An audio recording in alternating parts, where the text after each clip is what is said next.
En el territorio continental ecuatoriano, buscando la verdad en la revista de Opinión Democracia. Queremos saludar al doctor Daniel Rodríguez, director de Salud Individual y Familiar del Seguro Social Ecuatoriano. Queremos conocer cómo se viene operando en este sector tan fundamental, tan básico de atención a los señores afiliados y jubilados. Doctor Rodríguez, muy buen día. Buenos días, Miguel. ¿Cómo se viene trabajando, laborando? ¿Cómo se despacha? ¿Cuál es el canal para atender la demanda en materia de salud individual y familiar? Bueno, nosotros como IES, como uno de los subsistemas del Sistema Nacional de Salud, seguimos trabajando de manera incansable, como siempre lo hemos hecho. Nuestras 101 unidades están activas. Nuestra red de prestadores externos está activa. Si bien estamos saliendo de un problema operativo que creo que generó a todo el sistema de salud la pandemia del COVID, vamos regularizándonos y yo creo que eso es importante también decirlo, ¿no? ¿Cómo funcionan estas 101 dependencias del seguro en un tema tan demandado? ¿Ha crecido la demanda? ¿En qué condiciones están? La demanda en el 2020 por temas de la pandemia se vio disminuida en muchos aspectos y en otros más bien se vio represada, ¿no? Por ejemplo, en el tema de cirugías al 2020, nosotros disminuimos a la mitad. Hemos aumentado ya un 35% las cirugías al 2021. Esto es un indicador de que estamos mejorando y de que las cosas van tomando su rumbo, ¿no? Y seguirán mejorando en el transcurso de este año. Ese represamiento se demuestra y no se ha podido igualar por la postergación de atenciones. Claro que sí, sin duda alguna, ¿no? Si disminuimos... normalmente el IES hacía unas 200,000 cirugías al año. Para el 2020 llegamos a hacer 94,000 cirugías. Es decir, hay 100,000 cirugías que se dejaron de hacer de una u otra manera, ¿no?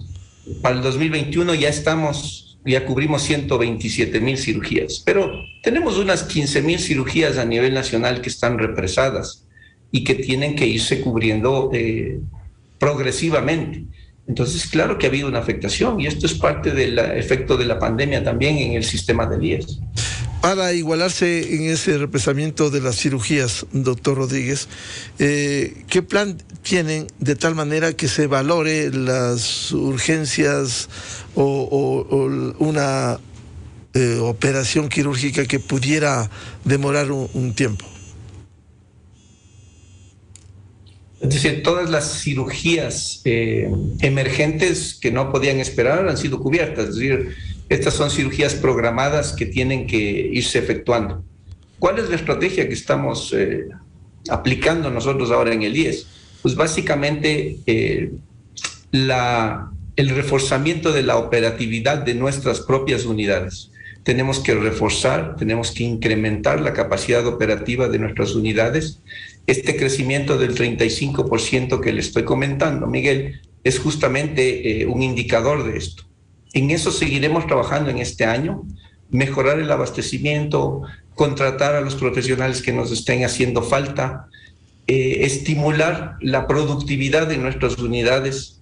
Eso de la mano también de que los prestadores externos tienen que seguir dando una mano al IES, ¿no? Los prestadores externos son parte importante de brindar atenciones a nuestros pacientes y en ningún momento se va a suspender la atención por parte de ellos, como se había dicho tampoco. ¿Cuánto incide, doctor, en el tema de las cirugías y la atención el que falten insumos o medicamentos? ¿Cuánto incide? Bueno, así un número específico no lo podríamos decir, pero sin duda alguna los números que vinieron dándose durante la pandemia y lo que estamos ahora generando son indicadores de que estamos mejorando, ¿no? Si tú tienes un auto sin gasolina y quieres llegar a Guayaquil, va a ser complicado, ¿no? Tenemos que poner gasolina primero para llegar. Eso es lo que le está pasando al IES. Tenemos que tener abastecimiento, tenemos que tener los médicos, tenemos que tener mantenimiento en nuestras unidades. Con eso, es decir, llenado el tanque, que es lo que estamos trabajando, seguramente vamos a lograr el objetivo. Y en eso es lo que estamos trabajando y eso es en donde deberían ponerse los ojos, ¿no? En lo que estamos haciendo. Doctor Rodríguez, en todo caso, ¿cómo se articulan estas atenciones con la provisión de insumos y medicamentos para que funcione adecuadamente? Las unidades tienen objetivos que deben ir cumpliendo, tienen objetivos de abastecimiento que deben ir cumpliendo, que deben ir mejorando. Les doy un ejemplo, el Hospital Andrade Marín pasó de un 20% de abastecimiento de medicamentos en agosto del año anterior a un 60% de abastecimiento en este momento. Es decir, esos son los objetivos que tienen que irse cumpliendo en cada una de las unidades. En la medida que las unidades estén recuperadas en su capacidad operativa, pues podremos ir avanzando y podremos ir resolviendo estas cirugías represadas, por ejemplo. Y sin duda alguna, parte de estas cirugías represadas tendrán que ser cubiertas por nuestros prestadores externos, sin duda alguna. Necesitamos también la participación de ellos en dar la atención a nuestros afiliados y beneficiarios. Doctor Rodríguez, ¿cuál es la mayor demanda que tienen hoy en el servicio de salud individual y familiar? Bueno, son muchas las demandas y depende del nivel en el que estemos, ¿no? La demanda de atención de pacientes crónicos, por ejemplo, es la que más nos preocuparía en cuanto a volumen. Pero tienes la demanda de estas cirugías represadas, la demanda de cirugías traumatológicas, de cirugías urológicas. Es muy variable y tendríamos que ver a qué nivel estamos hablando, me refiero a qué nivel de complejidad estamos hablando y pues obviamente la demanda va a ser diferente, ¿no? ¿Y cómo se produce hoy, cómo está funcionando el agendamiento de citas? El agendamiento de citas... Nosotros tenemos un canal de ingreso que es el primer nivel de atención que está generado mediante las citas que se sacan por el call center. Esta cita que le asignan a usted le lleva a un médico de las especialidades básicas o médico familiar. Luego de eso, si es que es necesario, estos pacientes pasan en un agendamiento a un segundo nivel o a un tercer nivel, dependiendo de cómo requieran ellos la atención y qué nivel de complejidad requieran. Es decir, esto viene funcionando desde hace algunos años de esta manera y sigue funcionando de la misma manera. ¿Tenemos que volverlo más eficiente? Seguramente que sí, y en eso también tenemos ahí algunos planes que vamos a irlos implementando en el transcurso de este año. De acuerdo a las especialidades, ¿cuáles son las mayor demandadas, doctor Rodríguez? A nivel primario, siempre el tema de medicina general es la más demandada por lógica, ¿no? Odontología también tiene una gran demanda. Si ya vamos hablando de un segundo nivel, por ejemplo, la atención de nuestros pacientes con hemodiálisis es crítica para nosotros. Resolver patologías emergentes también es crítico para nosotros en nuestros hospitales.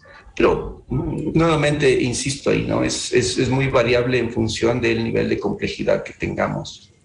Y todavía hay concurrencia de una enfermedad menor, si cabe la expresión, que vayan a hospitales de especialidades como el HCAM en lugar de ir a un dispensario de alguno de los lugares en el caso de Quito.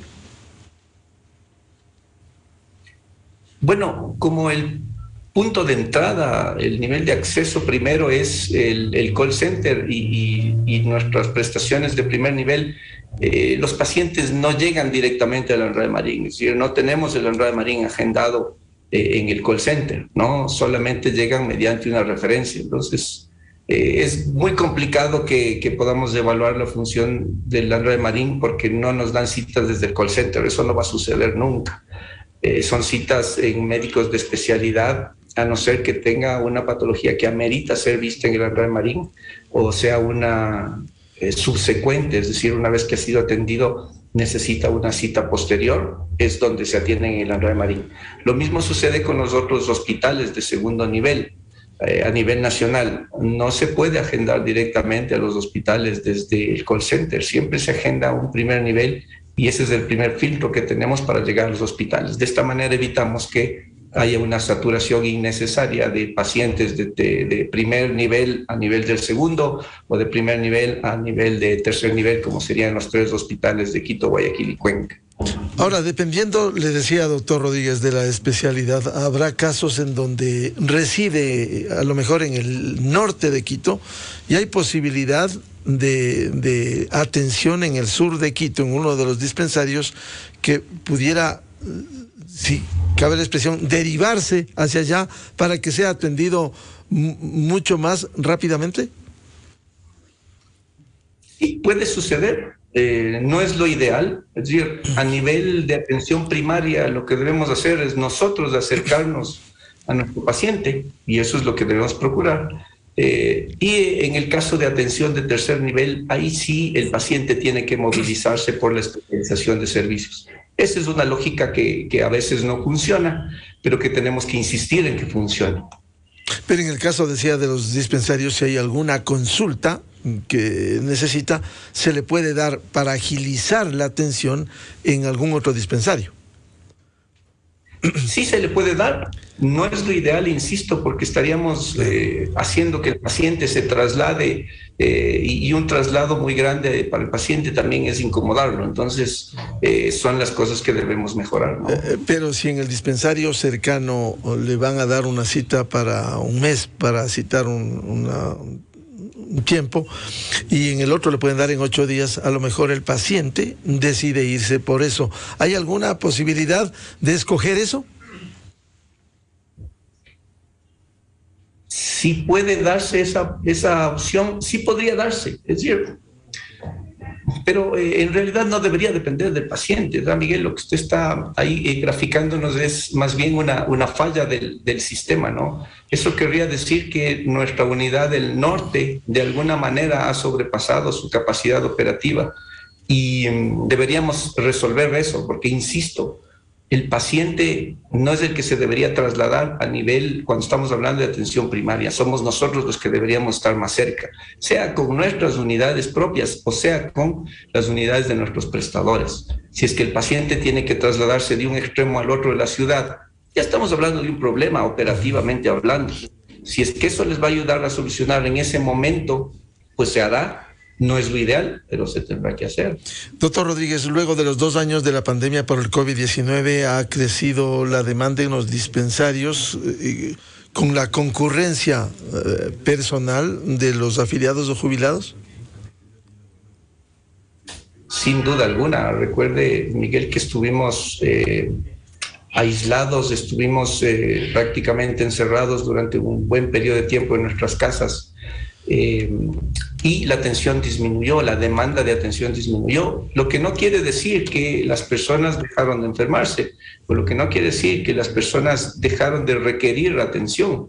Tal vez en algunos casos, como los traumatizados por accidentes de tránsito, sí disminuyó, pero pacientes crónicos no. Lo que falló ahí es que se dejaron de atender. Y obviamente, ahora que ya no estamos en pandemia, ese volumen de atenciones, esa demanda de atenciones ha vuelto prácticamente a la normalidad y nos corresponde ahora a nosotros como red de servicios del IES adecuarnos a esta normalidad y volver a producir lo que debíamos estar produciendo ya en este momento.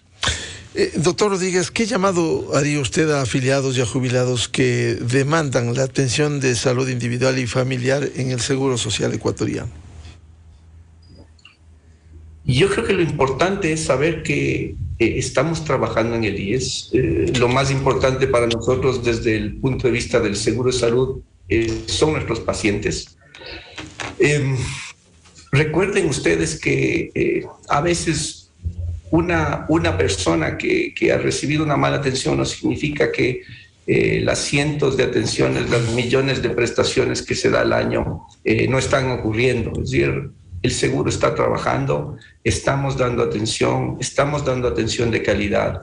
Que tenemos fallas, las vamos a tener como en todos los sistemas de salud del mundo, ¿sí? Y que estamos mejorando, claro que sí, lo vamos a hacer. Y vamos a ir saliendo de este problema, pero progresivamente, ¿no? Así es que la confianza en el ISSSTE creo que debe estar ahí. Creo que debe mantenerse. Nuestros jubilados deben saber que nosotros estamos ahí para atenderles. Nuestros afiliados deben saber que estamos ahí para atenderles y que tendremos que hacer lo que tengamos que hacer para que esto suceda. Bien, queremos agradecer desde la revista de Opinión Democracia al doctor Daniel Rodríguez, director de Salud Individual y Familiar del IES, y la atención que se brinda en este sentido. Doctor Rodríguez, muy amable su información que nos ilustra a nuestros seguidores. Muchas gracias, Miguel. Un buen día. Muchas gracias. El doctor Daniel Rodríguez, director de Salud Individual y Familiar del Seguro Social Ecuatoriano. Con esto cerramos la jornada de entrevistas de la opinión libre en la revista de Opinión Democracia. Solo quiero, a propósito de este escándalo por la liberación de Jorge Glas, dar lectura de un tuit que pusiera el abogado Joffrey Campaña Mora, de la ciudad de Guayaquil, y que debiera, entre los tantos cabos sueltos que quedan, debiera ser despejado, aclarado. Dice Joffrey Campaña: durante la audiencia de habeas corpus en Manglar Alto, estuvo presente un representante del Ministerio de Gobierno. No dijo ni pío, no intervino, no se opuso. Esto para el juzgamiento de quienes deben hoy rectificar acciones frente a este escándalo y que ha causado revuelo en el Ecuador. Seguiremos abordando de estos temas. Les agradecemos por dispensarnos con su amable sintonía y seguimiento. Les deseamos un feliz lunes, feliz inicio de semana, y les recomendamos, por favor, ya viene en Exa FM el show de la papaya. Muy buen día a todos. Feliz inicio de semana. Miguel Rivadeneira en la revista de Opinión Democracia. Inicio de espacio promocional y publicitario. Una banca es sostenible.